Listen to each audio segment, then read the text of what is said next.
Okay, welcome everyone to the final webinar for VTCTA for the year. Before we start, I wish to pay my respects to the traditional custodians and owners of the lands upon which we meet today.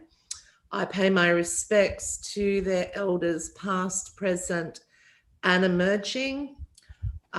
And look forward to working with emerging leaders in the coming years. Today we have three presentations.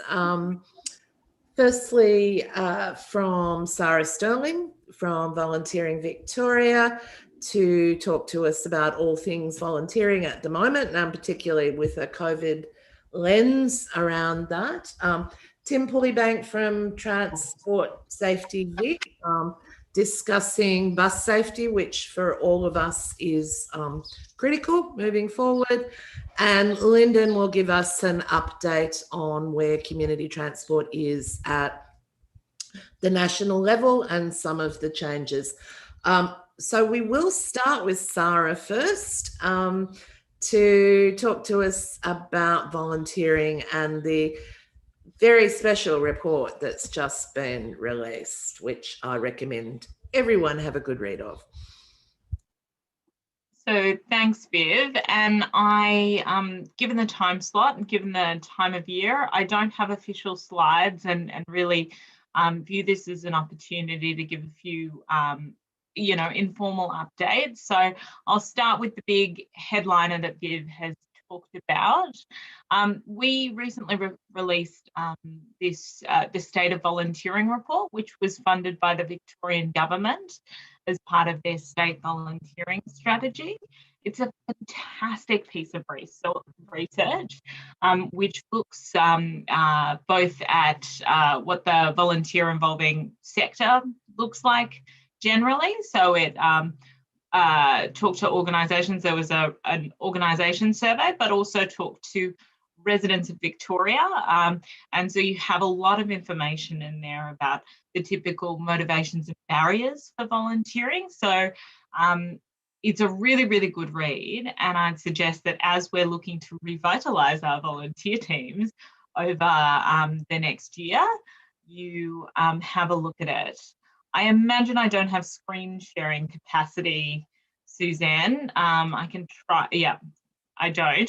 But the website, if you Google State of Volunteering Victoria, there's a fantastic website that we've developed alongside of the report itself with a number of tools. There are infographics and information about what happened during COVID. There's information about the financial value of volunteering. So there's also a calculator. So please bear it in mind if you're applying for funding, with your local council, to say this is the power of involving volunteers in the community transport model. And really happy to talk comprehensively about those resources and take some questions later. Sorry. You can share your screen now if you'd like to at all. Excellent. So thanks for fixing that, Suzanne. And sorry, I just figured it's nice for people to be able to see what that is. So this is a whole website that looks at the resident survey, the VIO survey. You've got key findings, which is really all clearly set out, but also in the report as well. The surveys break down the resident survey, which looks at those barriers and motivations. These resources are fantastic. So there is materials from our launch. There's infographics specifically on different kind of aspects of what the report found. So the early impact of COVID was a really interesting one. There's also an explainer for those of you like me who may be less financially inclined. So talking about the financial value explainer and how we got to our beautiful headline figure of the economic contribution of volunteers in Victoria. And finally, this lovely little photo gallery that I think really highlights the depth and breadth of volunteering in Victoria. So I'll leave it there and I'll pop in the chat the link to that website, but I'd encourage you, it's a great thing to sit down and have a look at over a cup of tea, particularly as you're looking forward to strengthening volunteering in the coming year. And just on that, Sara, we've just used that, particularly the financial metrics, to look at the contribution of volunteers in a regional part of Victoria, and it's absolutely awesome. You can roughly take, your population level and actually apply those metrics to it and work out what your contribution is from your volunteer workforce. So it is an awesome resource. Yeah, and we're really encouraging people to share how they've used that. We want it to be a report that's used by people to make arguments on behalf of further investments in volunteering. We don't want it to be a report that's sitting on the shelf. From a volunteering perspective, we're so thrilled, obviously, that reopening the state is continuing, and a lot of people are reopening services. Now, I know a lot of you might have been running services right through some of the shutdowns, but we've been talking to a lot of organisations and groups about how to reopen safely. Obviously, the Victorian government has published its 6 components of the COVID Safe Plan, which I imagine all of you know, but I will remind you, it's ensuring physical distancing, wearing a mask, practicing good hygiene, acting quickly if someone becomes unwell, avoiding interaction in enclosed spaces, and creating workforce bubbles. So obviously the way your council or your particular service operates, you might have a different COVID safe template to fill in. But if you're looking for a COVID safe template, you can contact us. We have a couple of examples on our website. One of the other things that we're also encouraging organisations to consider doing, which I would urge you to think about as you start to bring on more volunteers and potentially volunteers who might be even more at risk, is consider re-signing your volunteer agreements. So hopefully you guys all practice good volunteer management, and people are given a position description before they start volunteering with you, and you have a volunteer agreement which sets out some of the key expectations of practice. And one of the reasons we're asking people to do this is because there are going to be some tough conversations that we're going to have with volunteers to enforce COVID safety measures, and rewriting that volunteer agreement to sort of put in things like I agree to supply details for contact tracing, or I will not show up to volunteering unwell, or I will disclose if I've had a COVID test. That's something that I guarantee you no one had in their documentation, but it's far easier when it's in a volunteer agreement to have, apologies, some conversations with volunteers if you need to. So we're really encouraging people to do that. We have not a template agreement, but a template checklist for you to ask, volunteers about, that is on our website as well. We've also created a video on those 6 components of COVID safety. So we have a little animated guide up on our website, because obviously we know that some volunteers will be like, oh, why do I have to wear a mask, or why am I putting my details in this? So hopefully we're hopeful that if the messaging is coming from the peak body, as well as some of the other messaging that's kind of coming through just everyday life whenever you walk into a cafe, we're hoping that that will help you with the change required to continue to operate in a COVID safe way. In terms of general update, that's sort of the biggest thing I encourage you. So the State of Volunteering report was funded through the State Volunteering Strategy, of which Viv is a member of the reference group. But their online consultation, which has been open for about a year, is about to close on the 30th of December. So I'll pop the link on the chat while Tim is giving his his update. And please go in there and have a say. It's really, really important. We've all learned lots of lessons this year about key issues for volunteering in the future. So make sure you pop those on the website. Volunteering Victoria is also finalising details, but we're hoping to hold a Restarting Your Volunteer Program forum in early February to share lessons learned across the sector. So look out for some information about that. Does anyone have any questions? Sara, could you just quickly, like very quickly, touch on We Volunteer as well? Because people might have heard that. Yes, so We Volunteer was funded by the Victorian government in about September or October. This year has, dates are interesting this year, but it was funded by the Victorian government as a community response website to some of the challenges that we're dealing with for COVID. So there's an opportunity for volunteers to register to become part of a volunteer pool of people who are ready to become community responders. And volunteer involving organisations are able to connect through on that website and post volunteer roles, which will assist with our community recovery and response into the future.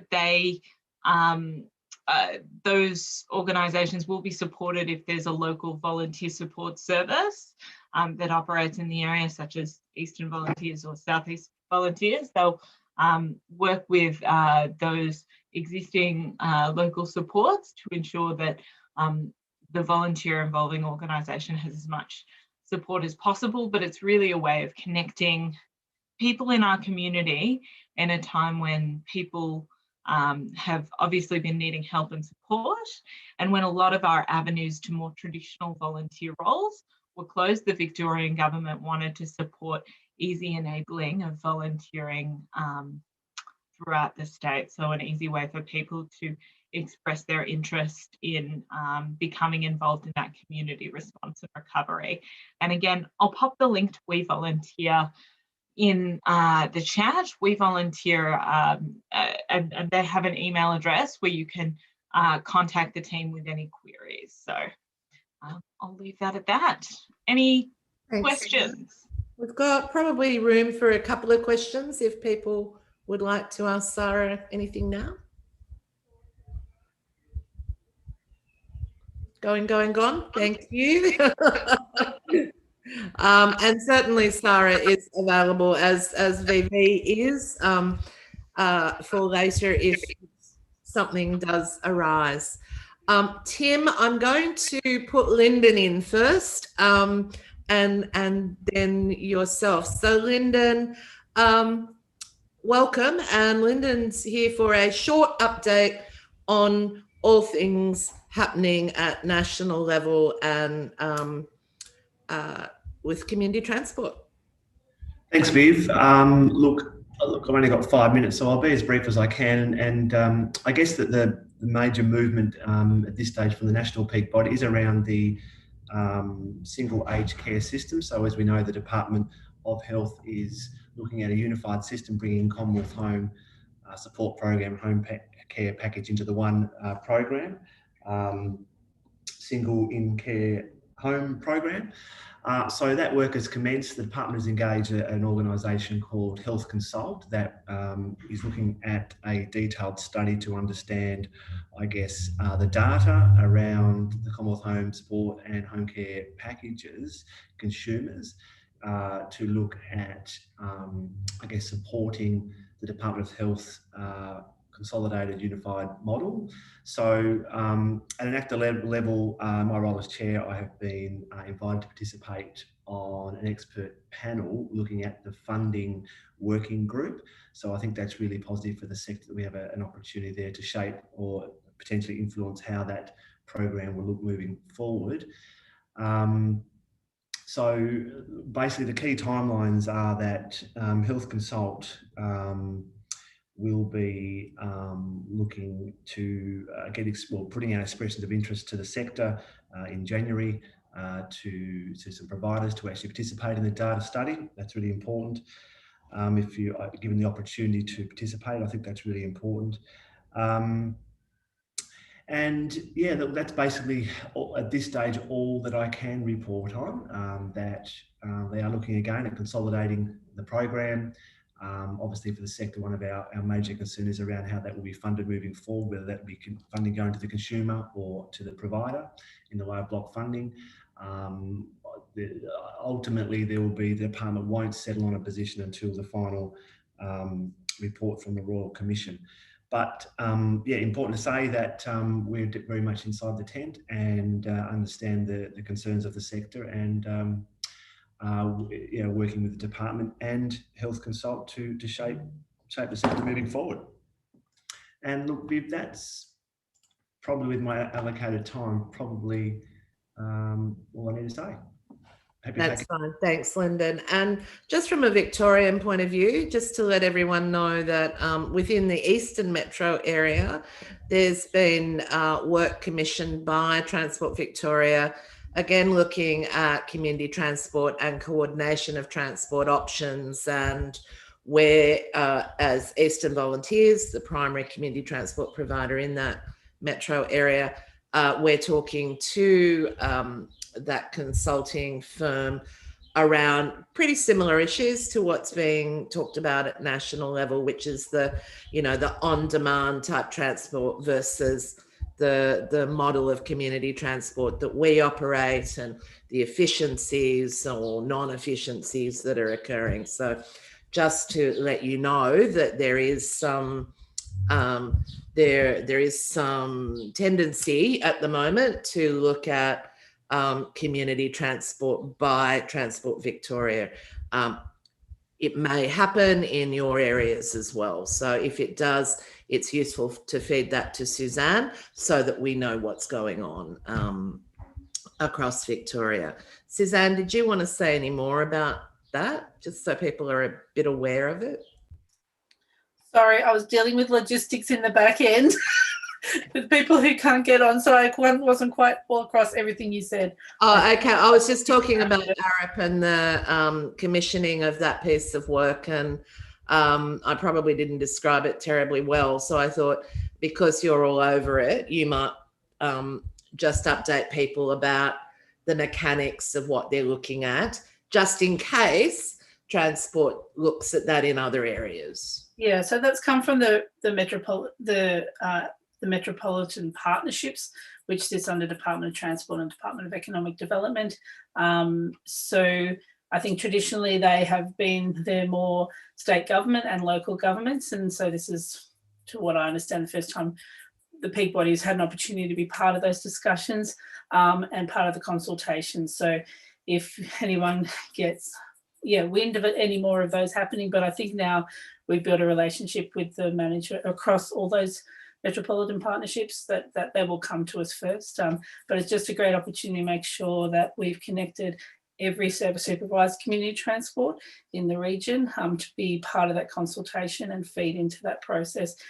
That I think that pieces stem specifically from employment area in Bayswater, where there's a lot of employment opportunities, but there's no infrastructure to have people get there. So in a nutshell, what they're really exploring is how to engage, provide that opportunity for people to get to those workplaces. And so community transport is one of those opportunities. But I think part of the discussion is also making sure that they're not just given to commercial operators, that actually community transport could provide that as an additional service, which could be a commercial operation. And the conversation seemed to be about on demand being a response to where there's things like where there's gaps, but actually if you've got an opportunity for on demand within your current service, then really you're not running an efficient service. So there's more discussions to have about that. A lot of these conversations are more seem to be a little bit more about broadening the understanding of what community transport is. That's where we're starting out with some of those conversations. Great, thanks, Suzanne. And there'll be more happening in that space. ACTA has commissioned additional research. So next year, you know, it will be a watch this space. Can I welcome Tim? And we're all very excited to have you here, Tim, talking about bus safety, which is dear to all of our hearts. So I will throw to you to inform us. Thank you, Viv, and thanks for having me. So Transport Safety Victoria, we're the state government safety regulator for the bus industry, and what I'm going to talk about today is COVID safe plans. So obviously the industry's had a massive hit this year. The commercial services have financially been impacted severely, and importantly, your community services, I suspect, may not have been operating at all, or some may have been. And look, I just wanted to talk about COVID safe plans because I suspect a lot of you are beginning to start thinking about providing services or have been, and fingers crossed as we have more days of zeros, everything can open up. Just so I can understand the audience, how many of you are registered bus operators with us? If you could show your hand.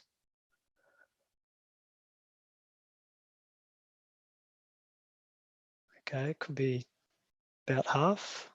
Okay, so I'll just give a bit of a background to the industry. So in Victoria, bus is anything over 10 seats. And if you are providing a service, you need to be permissioned with us, the state government. And there's about 700 accredited operators. So they're the commercial entities. They're any operator that's making a buck out of it, basically. So that could be as small as a single bus operator that does winery tours in the Yarra Valley, right through to a large route bus operator that has 800 buses. Where you guys fit into it is what we call the registered operators, the registered category, and there's about 2,600 of you guys. So it's pretty big entity. Our structure, we have pretty much three areas. So we have the permissioning area, the audit team that go out and check compliance with the regulations, and then a compliance arm that you are basically on the road checking compliance. Suzanne, did you have the slide? Is that showing or no? That's all right. I'll continue on. There we go. If we could go to the second slide would be great. So for the registered operators, the government's obviously made that less onerous than accredited operator. It's important that you guys can get on with providing your very important community services without being overburdened by regulation. But what we do have is minimum safety standards, and they're what we call the conditions of registration, and that's what you need to adhere to. So basically, just in a nutshell, if you are providing a bus service, even if it's once a year, you need to be permissioned by us. That was just a bit of a friendly reminder. Contact details will be the last slide. So if you're not, or if you've got any questions or think you may be, just use those contact details. Next slide. Thanks, Suzanne. Okay, so Sara, thank you for providing a bit of a segue with the COVID safe plan. So if you are operating like any other business, so operating a bus service, you have to do it with a COVID safe plan. This is basically, it's obvious, it's helping to ensure that you're providing a bus service in a COVID safe manner, so far as reasonably practical. Buses pose an obvious risk for the spread of COVID, so we've got to manage that. Next slide, thank you. Oh, sorry, can you go back one? That was same slide. There we go. So your plan's got to cover off on those 6 principles that Sara spoke about. And I'm going to just quickly run through those 6 principles because I believe a lot of you have got some questions around that. So luckily we now have some clarity on that. I know there's been a raft of information on the DHH website, but we have got some clarity on some key points. So the first one is ensuring physical distancing. So there's no current restrictions on physical distancing with bus operations now. That's in writing on our website. So if you need to refer to that, that is there.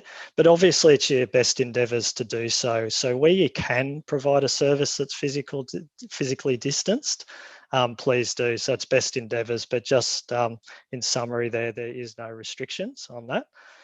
Number 2 is wear a face mask. So it's quite clear that drivers and passengers must wear a face mask. That's quite clear.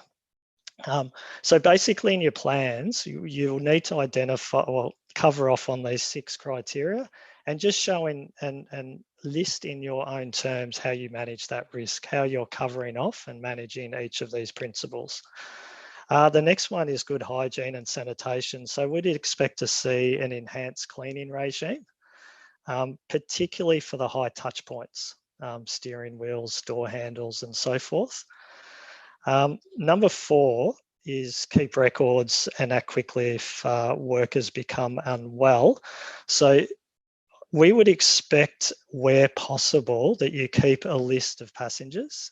That's obviously very important for very quick contact tracing. Like, fingers crossed we don't need to go down that path, but where possible, keep a list of your passengers.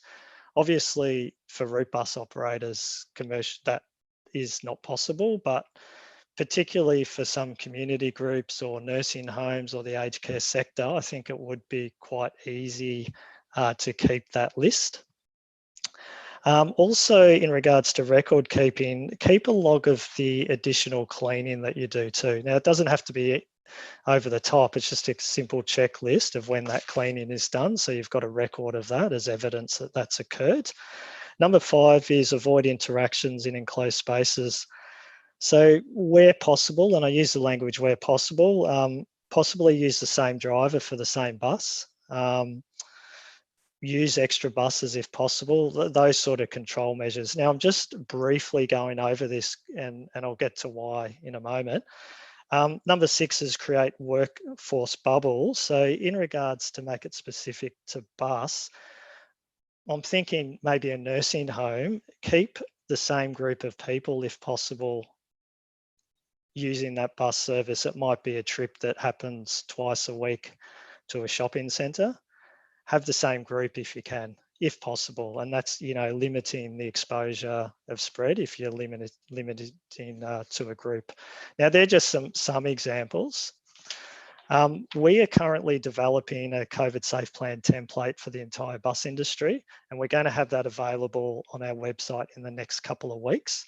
And so that's going to have all the control measures that we know that the industry are using, and it's taken all the information from the DHH website and put it all into a COVID safe plan template. Now, obviously, if you're one bus operator or a small community group, a lot of those examples of those control measures on the right-hand side aren't going to be relevant to you. But what we ask you to do is just have a look at it. You might see some control measures that you haven't thought of and thought, great, and enter it into your one. So basically, we're asking the industry for the entities that already have a COVID safe plan, have a look at our one when it's ready and make additions to your current one. And for the entities that are just turning their mind to providing community services in the future, possibly in the new year, it's a great chance to use that as an example. That's it on COVID safe plans. Basically, questions. So next slide. I'll just make a comment too. As a regulator, we always like to work with the industry. So if anyone in the audience is thinking, oh, I wouldn't mind having an audit and just checking if we're doing everything adhering to the requirements, touch base with us, and we have a whole audit team that are happy to come out and work with you. We'd like to work with the industry, so obviously educate first if there's any gaps in your systems. We're all about safety, so providing those bus services as safely as possible. Now, Suzanne, before we throw to the audience, if we can, I know there was a number of questions that came online. Did you want to address those first? And Tim, I'll just acknowledge that Lisa Fallon, yes, Director of Bus Safety Vic, has joined us. Welcome, Lisa. Would you, before we go to questions, would you like to introduce yourself? Yes, thank you very much. And I apologise for being late, everybody. I had another meeting, but I knew that you're in very good hands with Tim. I'm Lisa Felton. I'm the Director of Bus Safety at Transport Safety Victoria. We are really pleased to have this opportunity to come and talk to you today specifically on this issue. We'd be very happy to come and meet with you at any point because I know that this is a group that have got a real commitment to providing safe bus services, and anything that we can do to work with you to enhance that and advance that idea is really welcome to us. COVID compliance is obviously a very important thing for government right now, but I'm sure that it's no less important to this sector because you're dealing with some of the more vulnerable bus passengers in our community, and we know that their safety is very much front of mind for you, and we're not suggesting for one moment that we think that there's any big gap here. But this opportunity to talk to you is a really welcome one, and anything we can do to help you understand how you might strengthen your COVID safe plans is really welcome. Thank you, Lisa. And as you know, we are extremely pleased to have both you and Tim here today as well. So we are going to open up for questions, and I believe Suzanne has been inundated with questions on buses. So do we have the capacity, Suzanne, for people to put their hands up for questions? I don't think we do in the. Okay. Well, but I have sent through a number of questions to Tim already, which I think he's ready to respond to. So we might do that. And then if they're not addressed in that, then people can put them in the chat and we can ask. That'd be great. Perfect. Thank you. Yeah, the first question was in regards to installing sneeze guards to protect the driver. That's a Vic Roads issue in regards to any modification or standards for vehicles, but Vic Roads have got back to us and basically they've said it's got to cause, if you do install a guard, it can't cause any injury obviously to drivers or passengers, so have any rough edges or sharp edges that may cut any passengers or driver. There can't be any restriction in movement for the driver getting in and out of the vehicle, and obviously it can't restrict any visibility to the driver. So basically Vic Roads got back to me with those, got back to another operator in regards to that response. I was copied in.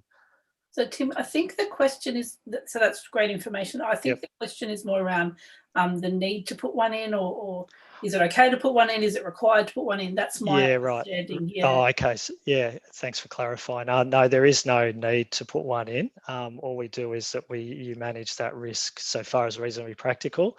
So if possible, if you could leave some space between the passengers and the driver. A lot of operators have been blocking off the first couple of rows.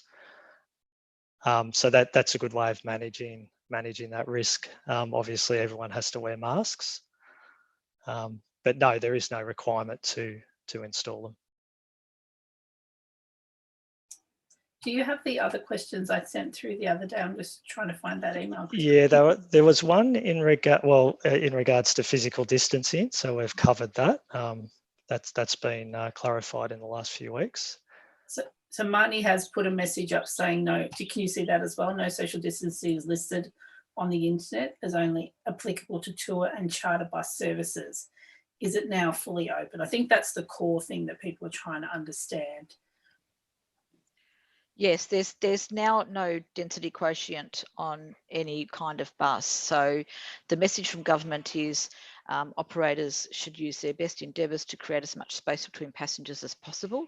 So if you've got a 20-seater bus and only 10 people are on it, we would expect operators to be encouraging people to leave space where that's possible and feasible.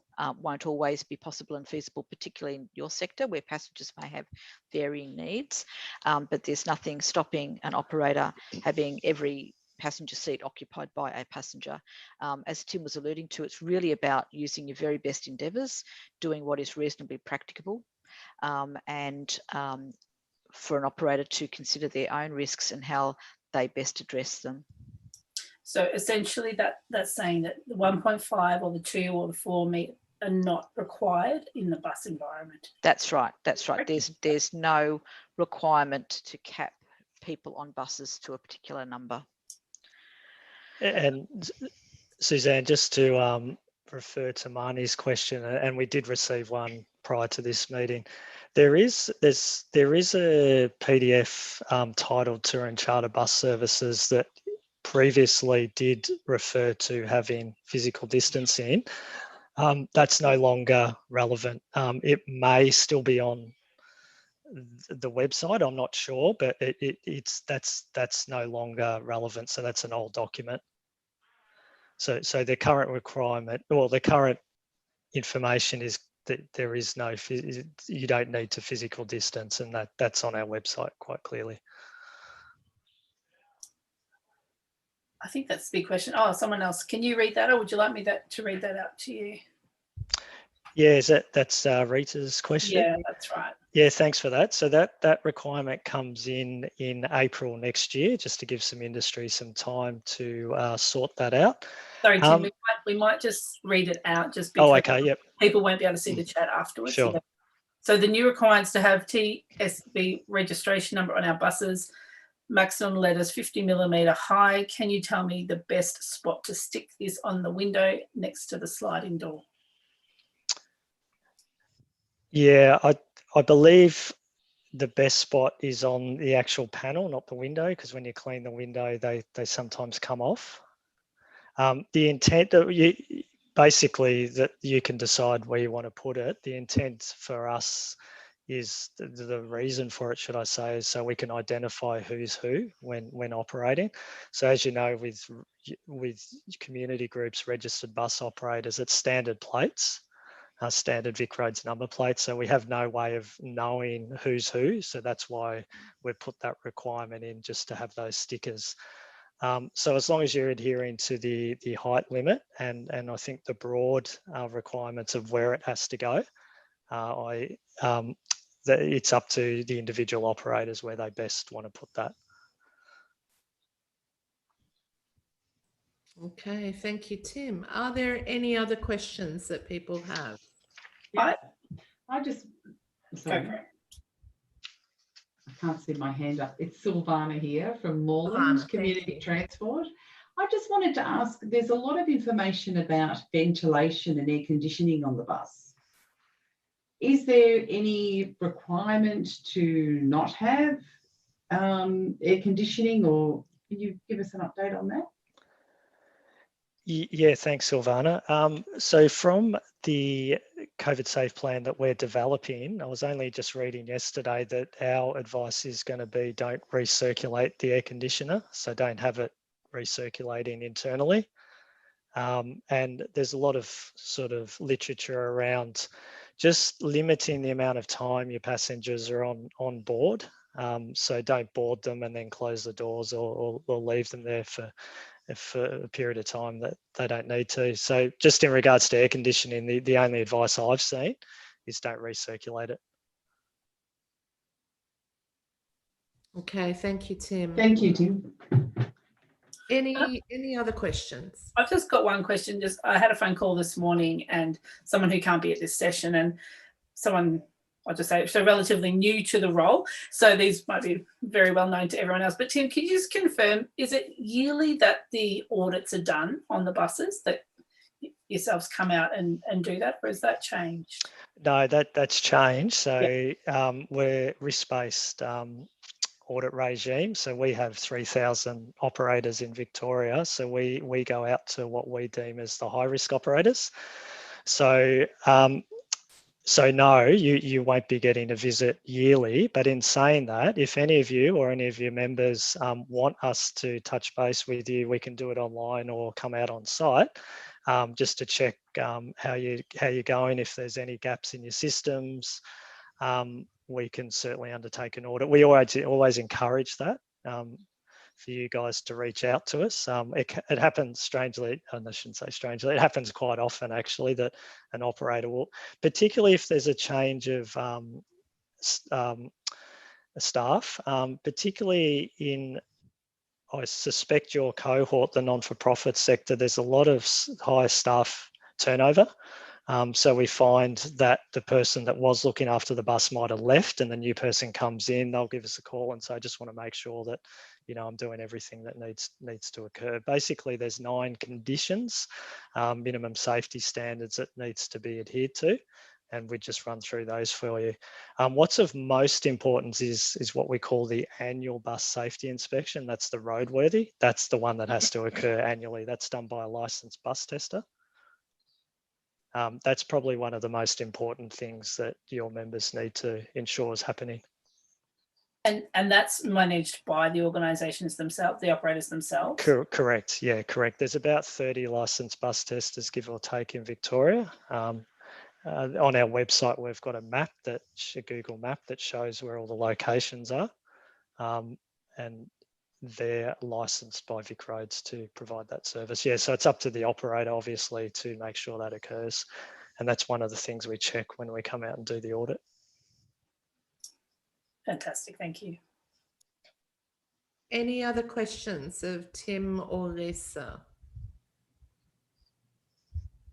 No? Well, look, Can I just one more? Silvana, absolutely. I just wanted to add, with the accredited driver's licenses at the moment, they're all suspended. They're not being renewed. So some of them have actually sort of hit the expiry date. So you're aware of that. You haven't had any feedback as to when that might be reopening again? Silvana, no, I wasn't aware of that. Are you talking about the driver accreditation? Yeah. Yeah, okay, yeah, no, I wasn't aware of anything there. That's administered by Commercial Passenger Vehicles Victoria, the old Victorian Taxi Directorate. But what I can say is for registered operators, the non-commercial bus services, you're not required to have the driver accreditation. No. I know some of you do because they do the health check and the police check, so you like doing that, and that's fine. But technically, it's not a requirement for non-commercial bus operators to have that driver accreditation. I can just add to that, Silvana, when you say they're suspended, am I right in thinking that perhaps you mean that the annual renewal process now is not occurring? It's an ongoing accreditation?